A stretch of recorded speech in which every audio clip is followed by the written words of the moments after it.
అదొక చిన్న మాట అబ్బా. ఎక్కడో పుట్టిన వేరే వేరే మతాలు మన భారతదేశంలో వచ్చి వచ్చిన మతాలు మీరు ఇంత గుడ్డిగా నమ్ముతుంటే, మేము ఈయనే పుట్టి ఈయనే పెరిగి ఈ గాలి పీల్చుకుంటూ ఈ తిండి తినుకుంటూ మా సనాతన ధర్మాన్ని నమ్మొద్దంటే ఇది ఏం ధర్మం ఇది? నాకు అర్థం కాలే. నాకు ఎవరేం క్రిస్టియన్స్ ఆపోజిట్ కాదు, ముస్లిమ్స్ నాకు అందరు ఫ్రెండ్సే. ఎక్కడో పుట్టిన మతాల్ని ఇంత గట్టిగా మీరు ప్రబోధిస్తుంటే, మేము ఈడ పుట్టినాం, మా తాత ముత్తాతల హిందువులు, ముత్తాతల హిందువులు నమ్మొద్దంటే ఎట్లా? నాకు అర్థం కాలే.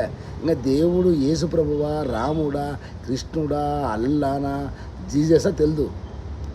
కానీ ఎందుకు ఇవన్నీ? మనం ఈడ పుట్టినాం కదా, ముందు మన దేశాన్ని మనం ప్రేమించుకోవాలి. మన దేవుళ్ళు ఉండారా లేదా అసలు ఏం తెలుదురా స్వామి? నిజమైన దేవుడు ఉంటే ఇవన్నీ కరెక్ట్ అయితే పలస్తీనా ఇజ్రాయిల్ ఇతరాగా కొట్లాడుతుంది, రోజు మారణ హోమం జరుగుతుంది, లక్షల వేల మంది చనిపోతున్నారు. మళ్ళీ ఆడపుట్టిన మహాదేవుడు ఎందుకు వాళ్ళు కాపాడలేకపోతున్నాడు? దాంతో పోల్చుకుంటే భారతదేశం చాలా గొప్పది కదా, అంత మారణ హోమం ఉండదు ఇక్కడ. ఒక పాస్టర్ చనిపోతేనే ఇంత తలకాయ నొప్పి పెట్టినారు. ఆయన చనిపోయిందా చంపబడిన తర్వాత ఆయన నెక్స్ట్ క్వశ్చన్ అది. అక్కడ రోజుకు 100 మంది గాజాలో రోజు 100,000 మంది చచ్చిపోతున్నారు. ఎవరు బాంబులు వేస్తున్నారు? ఇజ్రాయెల్ ఎవరు? పాలస్తీనా ఎవరు? మరి ఒకటే తండ్రికి పుట్టిన పిల్లలు ఇట్లా కొట్లాడుతుంటే భారతదేశంలో తలకాయ నొప్పులు ఏం లేవు స్వామి. ఈడ బాగా బతకండిరా స్వామి అంటే మీరు ఆ దేవుడు గొప్ప, వీళ్ళు రాక్షసులు, వీళ్ళు దయ్యాలు, సైతాన్ని చెప్పుకుంటా. అర్థం కొంచెం చిన్న లాజిక్ ఇది అర్థం చేసుకోండి సార్.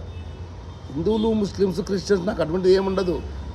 ఫస్ట్ మనం హ్యూమెన్స్ అంటే మన మానవ జాతి. ఆ కులాలను తెచ్చుకొని, ఆ మతాలను తెచ్చుకొని మా దేవుడు గొప్ప, నిజంగా యేసుప్రభు గొప్ప అనుకోబ్బా. ఆడ ఎందుకు అంత పెద్ద పెద్ద యుద్ధాలు జరుగుతున్నాయి? మళ్ళీ యేసుప్రభు వచ్చి ఆపొచ్చు కదా, అరే అందరం బాగుందామని చెప్పి. అది వదిలిపెట్టి ఈ భారతదేశంలో అసలు మన ఈడ ఉండే ముస్లిమ్స్, క్రిస్టియన్స్ 90% ఇండియన్సే. వాళ్ళందరూ చాలా మంచోళ్ళు. ఈ పనిగమన రాజకీయాల్లో పోయి నాకు కోపం వస్తుందన్న ఒకసారి. మనం బాగుందాం స్వామి అందరం కలిసి. ఎందుకయ్యా ఉంటే నీకు ఒక దేవుడిని నమ్మున్నాం అనుకో, నీ బెడ్రూమ్ వరకు నమ్ము, బయటకు వస్తానే వేరే రకంగా ఉండు. అంతేగాని లేదు మీరు రాక్షసులు. ఇంత దుర్మార్గం ఏమవుతుంది ప్రపంచము?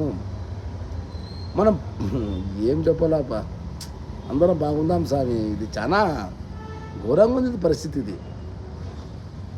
దిపాల మిసాల్ భారతీయుడు.